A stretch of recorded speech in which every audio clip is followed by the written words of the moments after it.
الحمد لله والصلاة والسلام على رسول الله وعلى آله وأصحابه ومن سار على هدى. پہلے آپ سے معذرت ہے جو وقت تھوڑا سا دھوکا ہو گیا اور دھوکے کی بنیاد پر یہ ہوا. جو بھی اللہ تعالیٰ کی طرف سے طے ہوتا ہے پہلے سے وہی ہوتا ہے. بہرحال آج ہم جو جمع ہیں اور جس مقصد اور جس ٹاپک کو سننے کے لیے جمع ہیں وہ ہے ہدایت کے تعلق سے. ہدایت کسے ملتی ہے یا کیسے ملتی ہے اس تعلق سے کچھ باتیں ہم دیکھیں گے. ہدایت دنیا میں اللہ کی سب سے بڑی نعمت ہے. اس سے بڑی اگر کوئی نعمت ہوتی تو اللہ تعالیٰ ہمیں اسے مانگنا سکھاتا. ہدایت سب سے بڑی نعمت ہے، اسی لیے ہر نماز کی ہر رکعت میں اس کو مانگنا سکھایا گیا. اہدنا الصراط المستقیم، اہدنا الصراط المستقیم. ہر رکعت میں نماز کوئی بھی ہو ہر رکعت میں یہ مانگنا سکھایا گیا کہ اللہ سے مانگو. اس سے معلوم ہوتا ہے کہ اس سے بڑی اگر کوئی اور نعمت ہوتی تو اللہ اسے لازم کر دیتا مانگنا. تو ہدایت دنیا کی سب سے بڑی نعمت ہے. اللہ تعالیٰ ہدایت انہیں دیتا ہے جن کے لیے آخرت میں نیکی اور آخرت میں جنت جن کا مقدر کر دیتا ہے. اللہ ان کو دنیا میں ہدایت دیتا ہے. اسی لیے ہدایت جہاں مانگنا سکھایا گیا وہیں پر ہدایت مل جانے کے بعد اس پر باقی رہنا موت تک، اس کے لیے اللہ سے مانگنا سکھایا گیا. ربنا لا تزغ قلوبنا بعد اذ ہدیتنا وہب لنا من لدنک رحمہ انک انت الوہاب. کہ اے اللہ ہدایت مل جانے کے بعد دل میں ٹیڑھا پن پیدا نہیں کرنا، کیونکہ ہدایت مل گئی بس اتنا کافی نہیں ہے. کیونکہ ہدایت ملنے کے بعد اب خطرہ بڑھ جاتا ہے. ہدایت ملنے کے بعد خطرہ بڑھتا ہے. شیطان کا فتنہ اور شیطان کا جو خطرہ ہے وہ ہمیشہ اس کی موت تک باقی رہتا ہے. کبھی بھی اس ہدایت کے راستے سے اس کو اچک کے لے جائے گا. چور اسی کے پیچھے لگتا ہے جس کے پاس مال ہوتا ہے. تو جس کے پاس ہدایت ہوتی ہے شیطان ہر لمحہ ہر وقت کوشش کرے گا کیسے اس کو ہدایت سے محروم کرو، کیسے اسے گمراہ کرو، کیسے اس کو برباد کرو. اب چاہے وہ گمراہی جو ہے شہوات کے فتنے میں ڈال کے کرے، چاہے شبہات کے فتنے میں ڈال کرے، ہدایت سے اس کو محروم کرنا ہے. تو ہدایت اللہ کی بہت قیمتی نعمت ہے. ہمیشہ مانگنا اور ہمیشہ ہدایت پر جمے رہنے کی ہمیشہ دعا کرنا کہ اللہ موت تک اس ہدایت پر باقی رکھ. کیسے مانگنا چاہیے؟ آج کے درس میں جو ہم دیکھیں گے کہ ہدایت کے لیے جب اتنی بڑی چیز ہے تو ہدایت کیسے ملتی ہے یا کسے ملتی ہے، اس کے پانے کے لیے کیا کرنا چاہیے. ہدایت کے تعلق سے علماء نے بڑی کتابیں لکھی ہیں. ابن الجوزی کو آپ دیکھیں، انہوں نے پورے قرآن میں جہاں جہاں ہدایت کا لفظ ہے اس کو جمع کر کے پورا 27 باتیں لکھی ہیں. لیکن ہم اس میں نہیں جائیں گے. ابن قیم رحمہ اللہ نے ہدایت کے 4 مرتبے لکھے ہیں کہ 4 مرتبہ 4 لیول ہوتا ہے ہدایت کا. ایک ہدایت کا لیول وہ ہے جو اللہ تعالیٰ نے ہر انسان ہر مخلوق کی فطرت میں ڈال دیا ہے. ایک ہدایت وہ ہے. ہدایت مطلب رہنمائی کرنا، رہبری، گائیڈ کرنا. تو ایک ہدایت وہ ہے جو اللہ نے ہر مخلوق کی فطرت میں ڈال دیا، نہ اس پہ گناہ نہ اس پہ ثواب، کچھ بھی نہیں. کیا مطلب؟ ہر مخلوق کو آپ دیکھیں، ایک مچھلی کو آپ دیکھیں، جب تک وہ انڈے میں رہتا ہے اس کا بچہ تب تک اس کو نہیں معلوم سمندر کیا ہے. لیکن جیسے وہ انڈے کے باہر آتا ہے اپنے آپ اس کو تیرنا آ جاتا ہے. یہ کس نے سکھایا؟ یہ ہدایت کس نے دیا کہ پانی میں تیرتے کیسے؟ یہ اللہ نے ہدایت آلریڈی اس کے اندر رکھی ہے. ایک بکری کا بچہ پیدا ہوتا ہے، دودھ پینا اس کو سکھانا نہیں پڑتا ہے. ایک بچے کو دودھ پینا سکھانا، ٹریننگ نہیں لینی پڑتی اس کو. یہ اللہ نے فطرت میں ہدایت رکھا ہے کیسے اپنی ضرورت کو حاصل کیا جاتا ہے اور نقصان سے کیسے بچا جاتا ہے. یہ اللہ نے ہر انسان کی فطرت، ہر مخلوق کی فطرت میں رکھا ہے. اس لیے آپ دیکھیں کہ ایک انسان جاتا ہے باہر، اگر کتا بھوکنے لگا اس کو کاٹنے کی طرف آتا ہے تو آدمی کا پیر برابر بھاگنے کا کام کرتا ہے، ہاتھ پیر سب چلنے لگے. یہ سب ہدایت کس نے دیا؟ ہاتھ کو، پیر کو بھاگنے کی. سر ایک آدمی رات میں سویا ہوتا ہے، اس کو مچھر کاٹتا ہے تو برابر اس کا ہاتھ اس جگہ پر جاتا ہے جہاں مچھر کاٹا. اس کو معلوم نہیں ہے، وہ سویا ہوا ہے. لیکن اگر کوئی صبح بولے کہ آج تو نے رات میں اتنی بار اپنے ہاتھ کو مارا اس جگہ پر، وہ بولے گا مجھ کو نہیں مارا. یہ آلریڈی ہدایت ہاتھ کو مل چکی ہے کہ جسم میں جہاں تکلیف ہوگی وہاں تو جائے گا، اپنے آپ جائے گا، چاہے وہ سویا ہوا ہو۔ یہ ہدایت کا ایک لیول ہے یہ کہ اللہ نے ہر مخلوق کی فطرت میں رکھا ہے، نہ اس پہ کوئی ثواب ہے نہ کوئی گناہ ہے، سب کو مل چکی ہے۔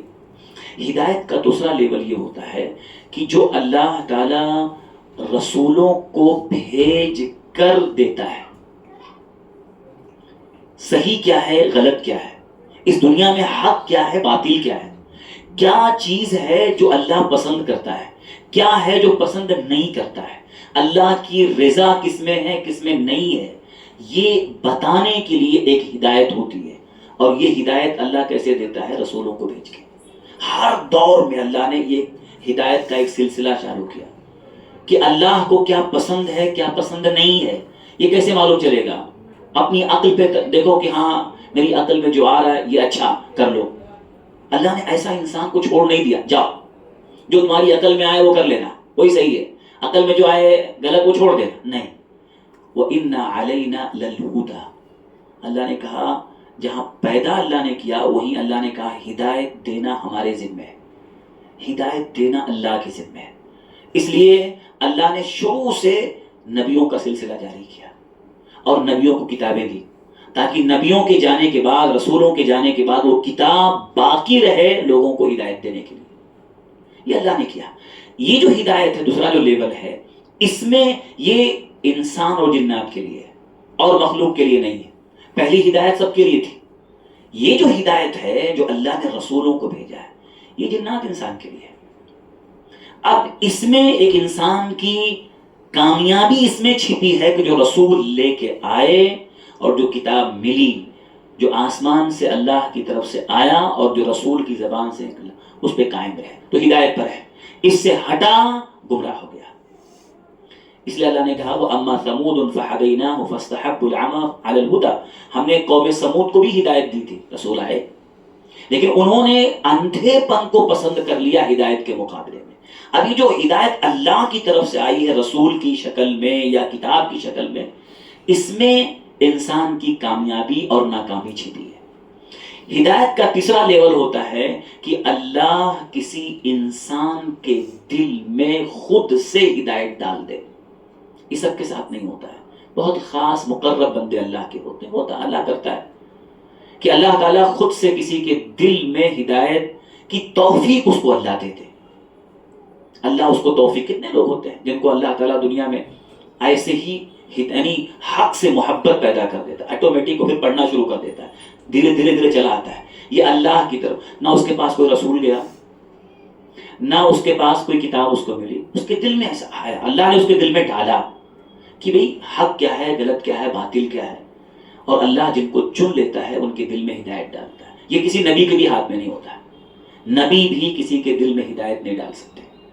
ابو طالب کو نبی دیکھ دیکھ کے بول رہے ہیں چچا آپ ایک بار کلمہ پڑھ لیں، لیکن نبی دیکھ رہے ہیں سامنے، لیکن ابو طالب نے، تو یہ نبی کے ہاتھ میں نہیں ہوتا۔ نبی کان تک حق پہنچا سکتے ہیں، دل تک حق کو نہیں پہنچا سکتے، کہ کسی نبی کے ہاتھ میں نہیں ہوتا۔ دل میں اتارنا یہ اللہ کے ہاتھ میں ہوتا۔ اللہ کسی کے دل میں ہدایت ڈالتے، یہ اللہ کے ہاتھ، یہ ہدایت کا تیسرا لیول ہے۔ اس لیے اللہ نے قرآن میں کہا انک لا تہدی من احببت ولکن اللہ یہدی من یشاء، اے نبی آپ جس کو چاہو ہدایت نہیں دے سکتے، نہیں دے سکتے، اللہ جس کو چاہتا اس کو ہدایت ملتی ہے۔ تو ہدایت کا تیسرا لیول یہ ہے کہ اللہ کسی کے دل میں حق یا ہدایت یا سچائی کی محبت ڈال دے اور وہ اس کو اس پہ جما دے۔ اللہ اپنے خصوصی بندوں کے ساتھ کرتا ہے، کسی کے ساتھ بھی ہو سکتا ہے، ایسا نہیں کہ کوئی قاعدہ نہیں ہے اللہ جس کو چاہے، نہیں، اللہ دیکھتا ہے، دلوں کا حال اللہ جانتا ہے، کس کے دل میں کتنی اچھائی ہے، کتنا اس کا دل کتنا صاف ہے، کتنا فطرت والا، اللہ جانتا ہے، اللہ ڈال دیتا ہے۔ ہدایت کا تیسرا لیول یہ ہے جو کسی نبی رسول کے ہاتھ میں نہیں ہوتا۔ یہ تو صوفیہ کا باطل عقیدہ ہے۔ کچھ لوگ کہتے ہیں کہ بھئی ان کی نگاہ فلاں پہ پڑ گئی، اس کے دل کی دنیا بدل گئی، وہ فلاں صاحب نے دیکھا وہ بیٹا نکما تھا، وہ نالائق تھا، اس کو گلے سے لگایا چمٹایا، اس کا نور اس میں ٹرانسفر ہو گیا اور وہ بیٹے، وہ شرابی بیٹا اور زانی بیٹا سدھر گیا۔ ایسا ہوتا تو نبی کسی کے دل میں ڈال دیتا، ابو طالب کے دل میں ہدایت ڈال دیتے۔ کسی کی نظر کرم سے اگر کسی کے دل کی دنیا بدلتی تو ابو طالب کے دل کی دنیا بدل جاتی ہے، نبی دیکھ دیکھ کے بول رہے ہیں. اور نوح علیہ السلام اپنے بیٹے کو ڈوبتے ہوئے دیکھ دیکھ کے بول رہے ہیں بیٹا آ جا کشتی میں. نوح علیہ السلام بیٹے کے دل میں ہدایت، کان تک ہدایت پہنچا سکتے تھے، دل تک نہیں پہنچا سکتے تھے. تو یہ تیسرا لیول ہے دل میں اتارنا. چوتھا لیول ہدایت کا ہے کہ اللہ تعالیٰ آخرت میں قیامت کے دن بھی ہدایت دے گا. ٹھیک ہے یہاں دنیا میں ہدایت مل گئی، جمے رہے، چلو آخرت میں پہنچ گئے. اب آخرت میں پہنچنے کے بعد بھی ایک ہدایت ہے. اللہ کچھ لوگوں کو جنت کا راستہ دکھائے گا، کچھ لوگوں کو جہنم کا. وہاں بھی ہدایت دی، اللہ کی ہدایت سے ہی جنت کا فیصلہ اور جہنم کا جو معاملہ ہوگا ہدایت سے ہوگا. کسی کو اللہ تعالیٰ رہبری کرے گا، فرشتے ہاتھ کے لے کے جائیں گے چلو ادھر. اللہ نے قرآن میں کہا الحمدللہ الذی ہدانا لہذا. جنت میں جانے کے بعد جنتی کہیں گے الحمدللہ الذی ہدانا لہذا. اللہ کا بہت بڑا احسان ہے، تمام تعریف اس اللہ کے لیے جس نے ہم کو ہدایت یہاں تک دے دی. یعنی آخرت میں تو آ گئے، دنیا میں ملا، لیکن جنت تک پہنچا دینا یہ اللہ کی ہدایت کے بغیر ممکن نہیں. تو اللہ تعالیٰ وہاں بھی ہدایت دے کر کے جنت پہنچا دے کسی کو. یہ چوتھا لیول ہے. دنیا میں ہدایت کے لیے کیا کرنا چاہیے؟ ایک بڑا موضوع ہے. ہدایت کے لیے دو چار باتیں ہم دیکھیں گے کہ ہدایت کے لیے ایک آدمی کو کیا کرنا چاہیے، کیسے اس کو ہدایت ملے. ہر آدمی میں تو ہدایت والا ہوں، میں تو ہر آدمی سوچ سکتا ہے میں تو بہت اچھا ہوں. ہدایت کے لیے اگر ہدایت اللہ کی اتنی بڑی نعمت ہے جس کو اللہ نے ہر رکعت میں مانگنا سکھایا ہے تو اس کے اصول و ضوابط بھی ہوں گے شریعت میں. تو اس لیے علماء نے اس کے قاعدے بتائے ہیں. کوئی انسان اگر چاہتا ہے کہ اللہ اس کو ہدایت دے تو ہدایت کس کو ملتی ہے؟ پہلی چیز جو ہم کو ملتی ہے وہ یہ کہ اگر کسی انسان کو ہدایت چاہیے، پہلا سبب، پہلی وجہ، آدمی کے اندر پہلے سے اس کے دل میں ہدایت کی طلب ہو. ہدایت کی طلب دل میں ہو، یہ چاہت دل میں ہو کہ مجھ کو ہدایت ملے، اللہ مجھ کو ہدایت پر باقی رکھے، اللہ مجھ کو ہدایت دے. یہ چاہت اور طلب اگر دل میں نہ ہو تو ہدایت نہیں ملتی. ہدایت پانے کے لیے پہلی چیز یہ ہے کہ انسان کے اندر طلب ہو. کوئی انسان، آپ بتائیے کوئی آدمی اسٹیشن جانا ہی نہیں چاہتا، اس کے دل میں طلب ہی نہیں، کیسے پہنچے گا منزل تک؟ نہیں پہنچے گا. پہلے چاہت ہونا ہے. کتنے لوگ ہیں آپ دیکھیے کہ کبھی ان کے دل میں چاہت نہیں ہوتی کہ لاؤ میں دیکھوں کہ جو نماز میں اب تک پڑھتے چلا آیا، باپ دادا نے سکھائی تھی، ایک بار چیک تو کروں کہ مطلب یہ نماز جو ہے نبی کے طریقے کے مطابق ہے کہ نہیں.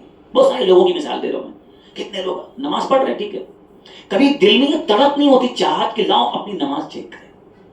ٹھیک ہے باپ دادا نے سکھایا، جیسا دیکھا ایسا کر رہا ہوں، لیکن کیا یہ نبی کے طریقے کے مطابق ہے یا نہیں ہے؟ دل میں وہ تڑپ ہونا. جس دن چاہت پیدا ہوتی، یہ پہلا اسٹیپ ہوتا ہے ہدایت کے لیے.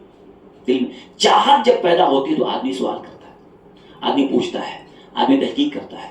لیکن جب چاہت ہی نہیں، طلب ہی نہیں ہوگی تو ہدایت کیسے ملے گی؟ اللہ یجتبی الیہ من یشاء ویہدی الیہ من ینیب. اللہ فرماتا ہے قرآن میں، اللہ جس کو چاہتا ہے اپنے راستے کی طرف چن لیتا ہے. وَيَهْدِي إِلَيْهِ مَن يُنِيبُ، اور اللہ ہدایت اس کو دیتا ہے جو خود سے اس کی طرف لپکتا ہے، بڑھتا ہے. تو دل میں بڑھنے کی چاہت تو وہ ہے ہی نہیں. تو اگر نام ابو طالب بھی ہو اور طلب دل میں نہ ہو تو ہدایت نہیں ملتی. ابو طالب، آپ دیکھیے ابو طالب مطلب طلب والا، یہ ابو طالب طلب والا. ابو عربی میں صرف باپ کے لیے نہ آتا، والے کے معنی بھی آتا ہے. ابو طالب طلب والا، لیکن دل میں طلب نہیں تھی، ہدایت نہیں ملی. اصل دل میں طلب ہونی چاہیے کہ آدمی کے اندر ہی چاہت ہو. تو پہلی چیز، بنیادی چیز ہے. اس لیے ہم ہمیشہ ہمارے دل میں یہ چاہت ہو کہ ہدایت کی جو بھی بات ہو وہ مجھ کو مل جائے، مجھے ہدایت کی چیزیں ملیں، ہدایت کی جو بھی اچھی بات سب ملے مجھ کو. ہمیشہ طلب ہونی چاہیے، تحقیق کرنا، ڈھونڈنا، چاہت دل میں رہے تاکہ اپنے غلط کاموں کی اصلاح کریں. طلب، یہ پہلی چیز ہے ہدایت کے لیے. نمبر 2، دوسری چیز ہے ہدایت پانے کے لیے یا کس کو ملتی ہے؟ آدمی کے اندر کچھ ایسی کوالٹیز ہیں جو بری ہیں، وہ نہیں ہونا چاہیے. اگر وہ ہے تو اس کو ہدایت نہیں ملتی. طلب ہونے کے بعد بھی کچھ ایسی بری صفات ہیں. نمبر 1، آدمی کے اندر ضد اور تعصب نہیں ہونا چاہیے. ضد اور تعصب یہ دو چیزیں ہیں جو آدمی کو ہدایت سے محروم کر دیتی ہیں, چاہے وہ دنیا کا معاملہ ہو چاہے دین کا معاملہ ہو. یہ دو ایسی گھٹیا صفت ہے جس کو اللہ تعالیٰ بھی پسند نہیں کرتا, اللہ کی نگاہ میں بہت مبغوض چیز ہے. یہ کیا ہے؟ ایک ضد اور ایک تعصب. اگر آدمی کے اندر ضد ہے, ضد کا مطلب کیا ہوتا ہے؟ ضد کا مطلب ہوتا ہے کہ پہلے سے طے کر لے مجھ کو ماننا ہی نہیں ہے, اس کو بولتے ہیں ضد. پہلے سے طے کر لے مجھ کو ماننا ہی نہیں ہے. اب آپ اس کے سامنے چاہے جا کر کے ساری باتیں بتا دو, وہ نہیں مانے گا. پہلے سے طے کر کے بیٹھا ہے, مجھ کو نہیں ماننا ہے, مجھ کو سننا ہی نہیں ہے. بہت لوگ ہوتے ہیں صرف دین کا, دنیا کے معاملے میں کوئی صحیح بات ہے سارے لوگ بول رہے ہیں بھائی یہ سننا ہی نہیں میرے کو. سارے بھائی لوگ گھر میں بیٹھ کے بول رہے ہیں بھائی یہ صحیح نہیں سننا آپ کو.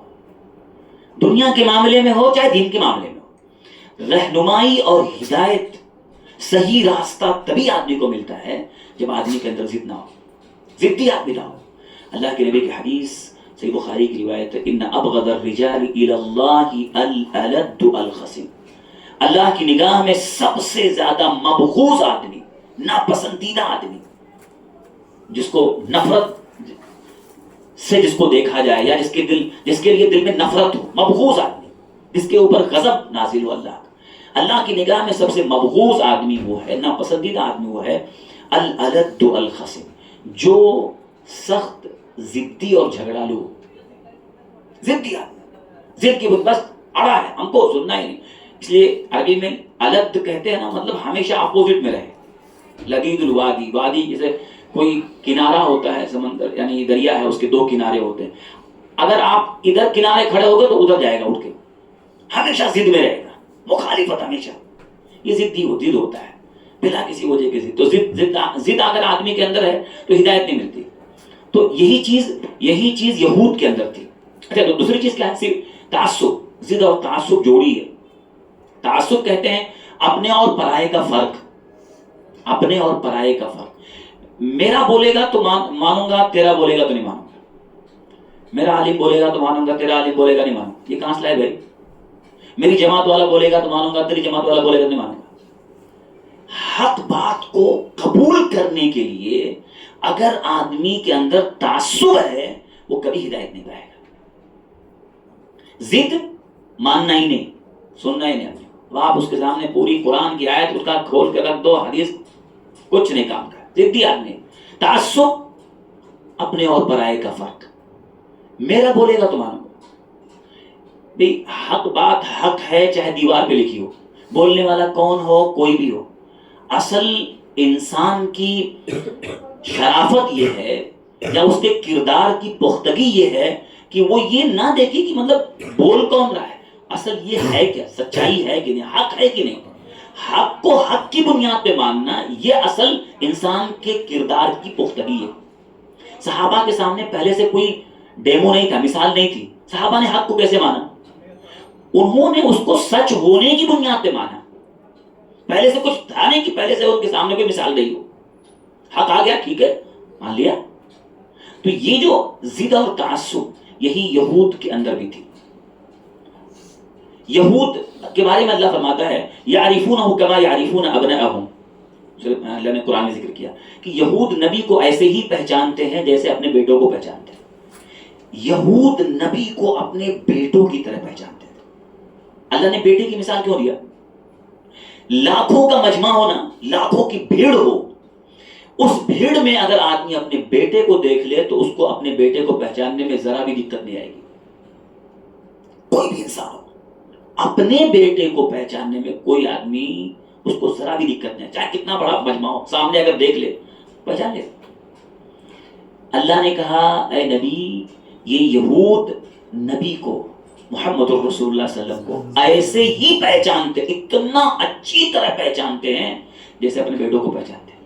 یعنی ان کو پتا ہے سچے نبی ہیں یہ, ان کو پتا ہے نبی کی ساری صفات وہ پڑھ چکے تھے. ساری صفات جو اللہ نے تورات میں نازل کی سب پتا تھا ان کو, ایسا نبی سب معلوم تھا. اس لیے اللہ نے کہا بیٹوں کی طرح پہچانتے ہیں. لیکن مانا انہوں نے, قبول کیا نبی کو, مانا نہیں مانا. کیوں نہیں مانا؟ دو چیزیں تھیں، ضد اور تعصب. ان کی ضد کیا تھی؟ ہم کو نہیں ماننا، ہم کو ماننا ہی نہیں ہے، خلاص ضد نہیں ماننا. تعصب کیا تھا؟ اپنے اور پرائے کا فرق، یہ نبی ہمارے خاندان کا نہیں ہے. یہود جو انتظار کر رہے تھے کہ جو نبی آخری آئے گا وہ بھی ہمارے ہی قبیلے اور ہمارے سلسلے میں آئے گا، کیونکہ اللہ تعالیٰ نے ابراہیم علیہ السلام کے دو بیٹے اسماعیل اور اسحاق، جتنا نبوت کا سلسلہ شروع ہوا نا ابراہیم علیہ السلام کے بعد، اسحاق علیہ السلام اور وہاں سے لے کے پورا حضرت عیسیٰ علیہ السلام تک سب ایک ہی بیٹے کی خاندان میں آئے. سارے نبی ابراہیم علیہ السلام کے بعد سے لے کر کے عیسیٰ علیہ السلام تک سارے نبی جتنے آئے سب اسحاق علیہ السلام کا ایک بیٹے کے خاندان سے آئے. یہود سب اسی میں سے تھے، بنی اسرائیل جتنے تھے. اور اللہ نے آخری نبی کہاں سے بھیجا؟ حضرت اسماعیل کے خاندان سے، حضرت ابراہیم کے دوسرے بیٹے کے خاندان سے. یہود کو تعصب ہو گیا، یہ نبی اپنے خاندان کا نہیں، ہم کو کسی اور کی سننا نہیں، ہمارے لیے موسیٰ علیہ السلام کافی ہے، خلاص کسی اور نبی کی بات نہیں مانتے. تعصب، تو ضد اور تعصب. اللہ نے قرآن میں کیف یہدی اللہ قوما کفروا بعد ایمانہم، اللہ اس قوم کو ہدایت کیسے دے گا جو جاننے کے بعد انکار کرتے. کفروا بعد ایمانہم، ایمان تھا، پتا تھا، یقین تھا، سچے معنوں میں یقین تھا کہ نبی ہیں، پتا تھا، لیکن اس کے بعد انکار کیا. جب کوئی انسان جان بوجھ کے سچائی کا انکار کر دیتا ہے پھر اللہ اس کے دل پہ مہر لگا دیتا ہے.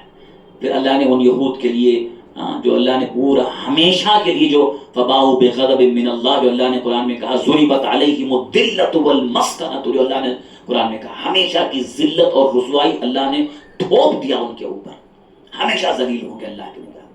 غیر المغضوب کیوں کہا گیا؟ اسی لیے جان کے سچائی نہیں مانا، ضد اور تعصب کی بنیاد پہ. تو آج بھی اگر کسی انسان کو ہدایت چاہیے نا تو یہ صفت نہیں ہونا چاہیے، ضد نہیں، حق آ گیا، اور تعصب نہیں. نمبر تیسری چیز ہدایت کے لیے ایک اور چیز ہے جو نہیں ہونا چاہیے، وہ کیا ہے؟ تکبر. تکبر نہیں ہونا چاہیے آدمی کے اندر. جس بھی آدمی کے اندر تکبر ہوگا نا وہ ہدایت نہیں پائے گا. تکبر کا مطلب کیا ہوتا ہے؟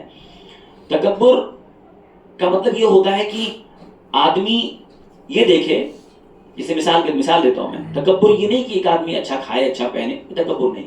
تکبر دو چیزوں کا نام ہے، حق بات کا انکار کرنا اور لوگوں کو اپنے سے کمتر سمجھنا، یہ تکبر ہے.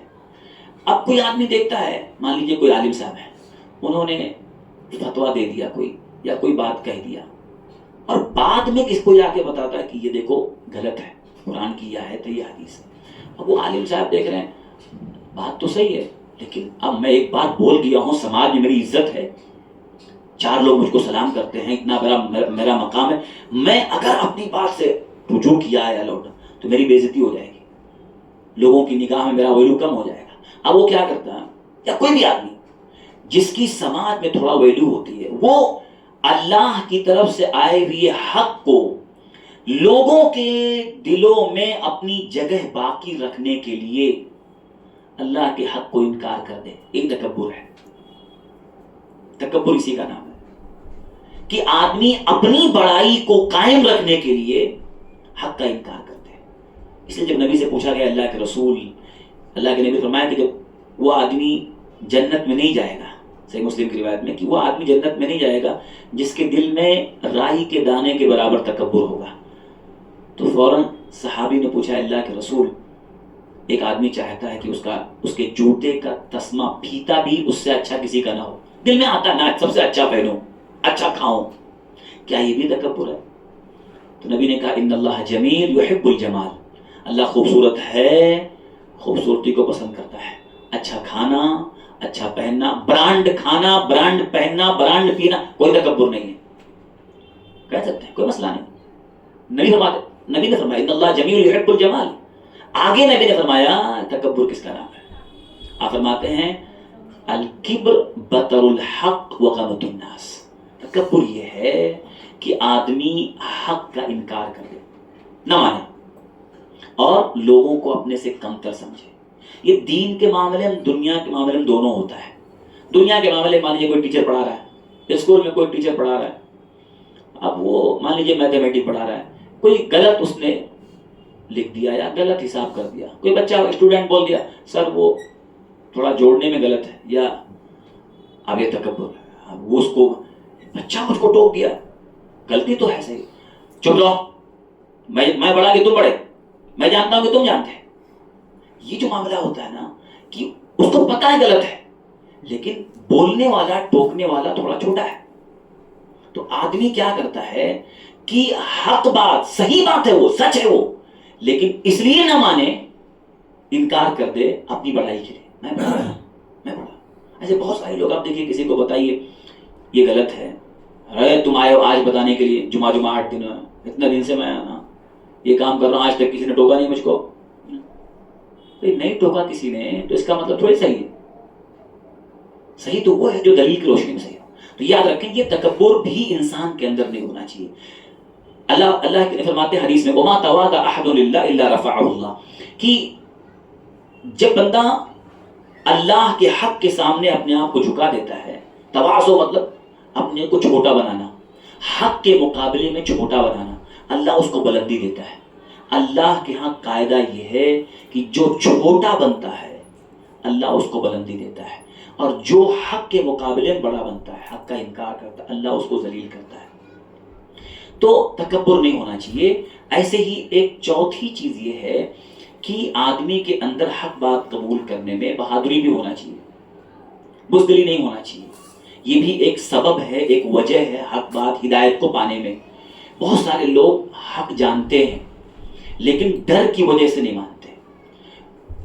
ڈر کبھی کسٹمر کا ہوتا ہے، کبھی خاندان سوشل بائیکاٹ کا ہوتا ہے، کبھی سارے رشتہ دار ناراض ہو جائیں گے، حق پتہ ہے اس کو، لیکن وہ دنیاوی ڈر، مطلب ڈر اس بات کا نہیں کہ کوئی مار پیٹ ہے، ڈر کا مطلب میرا فائنینشلی نقصان ہو جائے گا۔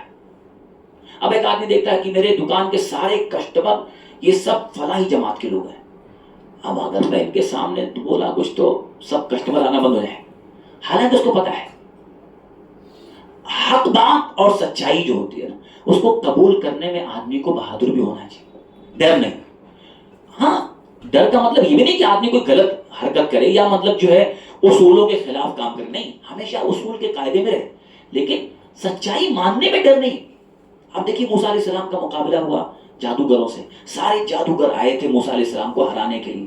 آپ پڑھیے اللہ نے قرآن میں سب سے زیادہ انہی کا واقعہ بیان کیا، کیوں؟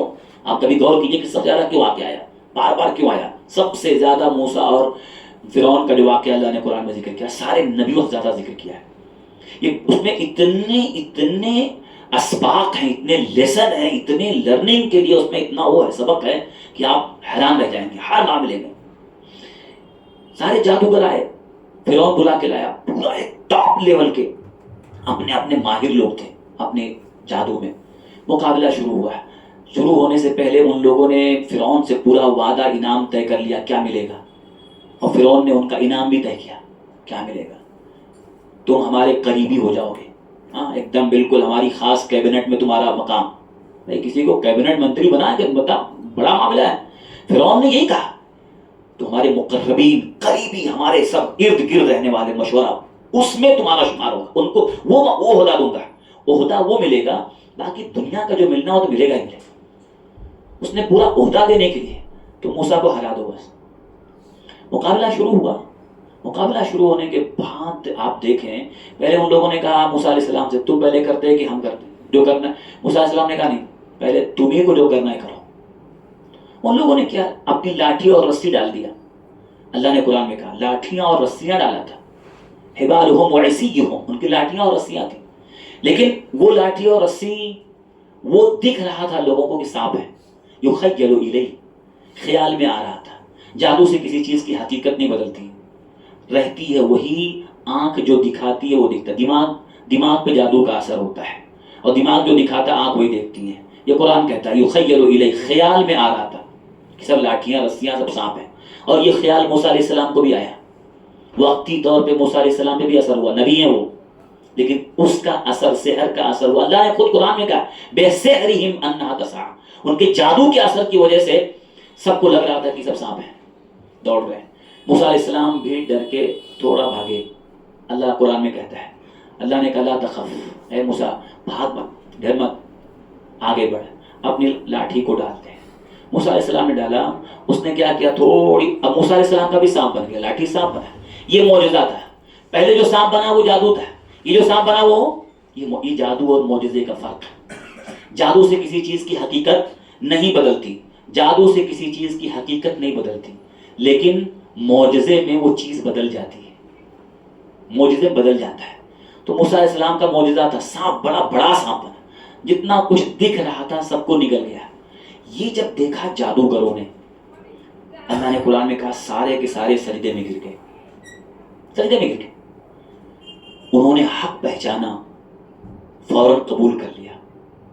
اور جب فرعون نے دیکھا کہ یہ تو معاملہ الٹا ہو گیا، جن کو لایا تھا اپنی بڑائی ثابت کرنے کے لیے وہ تو الٹا ہو گیا، تو کیا بول رہا ہے، دھمکی دیکھیے فرعون کی دھمکی کہ اب میں تمہارے ہاتھ اور پاؤں الٹے کٹواؤں گا، سولی پہ لٹکاؤں گا۔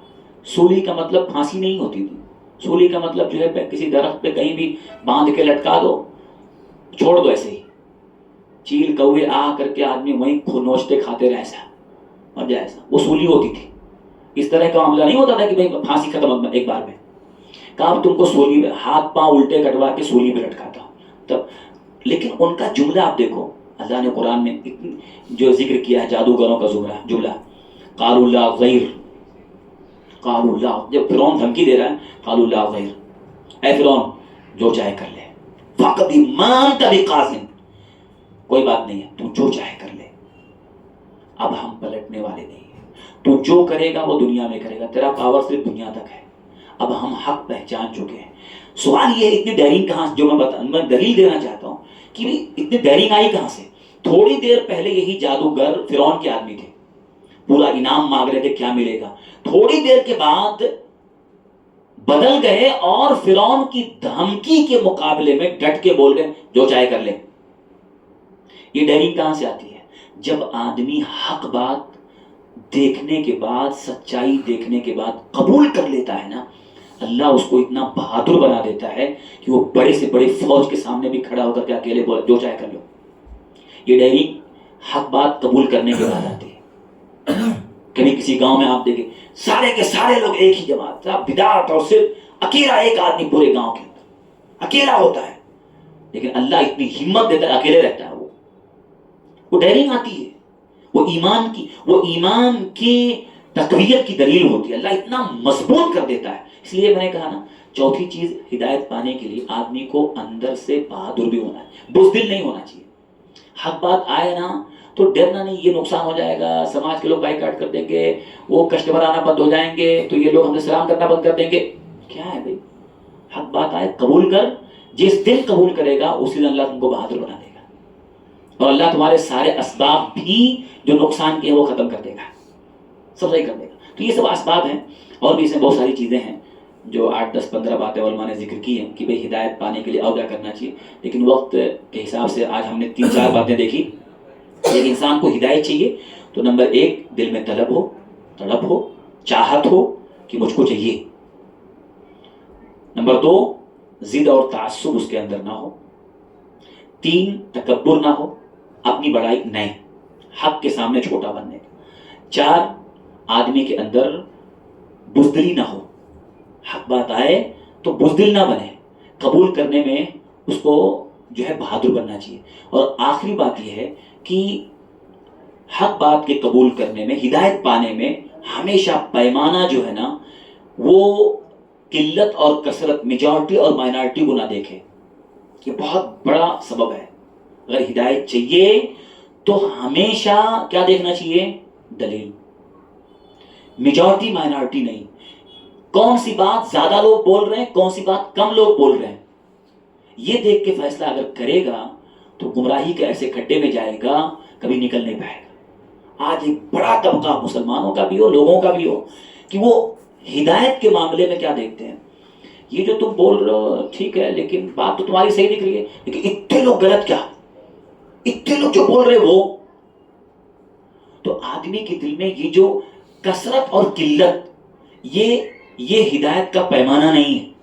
ہدایت کا پیمانہ کیا ہے؟ دلیل۔ اگر ایک طرف بولنے والے 1000 لوگ ہوں اور ایک طرف بولنے والا ایک آدمی ہو، 1000 لوگ مل کر کے کسی کشتی میں جہاز میں بولیں سوراخ کرو چلانے والے سے، ڈرائیور سے، اور ایک آدمی بولتا ہے غلط ہے مت کرو ڈوب جائیں گے، کس کی بات ماننی پڑے گی؟ وہ ایک کی کہ 1000 لوگوں کی؟ آپ بتائیے. ایک طرف آپ بتائیے اگر یہ پیمانہ بنا دو نا کم زیادہ، جو زیادہ لوگ بولیں صحیح کم لوگ بولیں غلط، تو آج دنیا میں بہت ساری چیزیں صحیح ہو جائیں گی. بھائی جھوٹ بولنے والوں کی تعداد زیادہ ہے کہ سچ بولنے والوں کی؟ جھوٹ بولنے والوں کی تعداد زیادہ ہے تو جھوٹ بولنا صحیح ہے. نماز نہ پڑھنے والوں کی تعداد زیادہ ہے کہ پڑھنے والوں کی؟ نہ پڑھنے والوں کی. نماز چھوڑنا صحیح ہے. یہ پیمانہ ہی نہیں ہے. اللہ نے قرآن میں کہا وَإِن تُطِعْ أَكْثَرَ مَنْ فِي الْأَرْضِ يُضِلُّوكَ عَنْ سَبِيلِ اللَّهِ. اے نبی اگر آپ زمین میں اکثریت کی، میجارٹی کی ماننے لگ جائیں گے تو یہ آپ کو حق سے گمراہ کر دیں گے. إِن يَتَّبِعُونَ إِلَّا الظَّنَّ. اکثریت جو ہوتے ہیں میجارٹی، وہ اکثر گمان پہ ٹکی ہوتی، دلیل نہیں ہے ان کے پاس، گمان. اللہ قرآن میں کہتا ہے اکثریت گمان پہ ٹکی ہوتی. گمان کا مطلب شاید اتنے بڑے جو عالم بول کے گئے ان کے پاس کچھ تو رہا ہوگا نا، تو یہ شاید یہ گمان ہے. یہ گمان ہے، دلیل ہے نہیں. شاید ان کے پاس کچھ رہا ہو، شاید ان کے پاس رہا ہو. یہ اللہ کہہ رہا ہے کہ یہ گمان پہ ٹکے ہیں، ہے کچھ نہیں، گمان پہ ٹکے. تو اکثریت گمان پہ چلتی ہے. تو بہرحال ہم کو ہمیشہ پیمانہ کس کو، اگر ہدایت چاہیے دلیل. اور دلیل کیا ہے؟ 2 چیز کا نام ہے، اللہ کی طرف سے آیا ہوا کلام، نبی کی زبان سے نکلا ہوا فرمان، صحابہ کا تعامل، صحابہ کا اس پہ جیسا عمل ہے. بس یہ دلیل ہے. اللہ کا کلام، رسول کا فرمان اور صحابہ کا اس کے مطابق چلنا، اس کے علاوہ کوئی دلیل نہیں. ہاں تو بہرحال یہ ہدایت کی چیزیں، اور بھی انشاءاللہ آپ دیکھ سکتے ہیں، پڑھ سکتے ہیں. اللہ تعالی ہم سب لوگوں کو ہدایت جو سب سے قیمتی نعمت ہے، قیمتی دولت ہے، اللہ تعالی ہم سب کو اس کو پانے کے لیے جو اسباب ہیں، جو چیزیں ہیں، اللہ ہمیں اسے اپنانے کی توفیق دے. اور ہدایت کے راستے میں جو رکاوٹ ہے، جو چیزیں ہدایت سے محروم کر دیتی ہیں، وہ ساری جو بری صفات ہیں، اللہ ہمیں ان بری صفات سے اپنے دل کو محفوظ کرنے کی، حفاظت کرنے کی یا اسے بچانے کی توفیق دے. آمین. تقبل یا رب العالمین. سبحانک اللہم و بحمدک، اشہد ان لا الہ الا انت، استغفرک و اتوب الیک.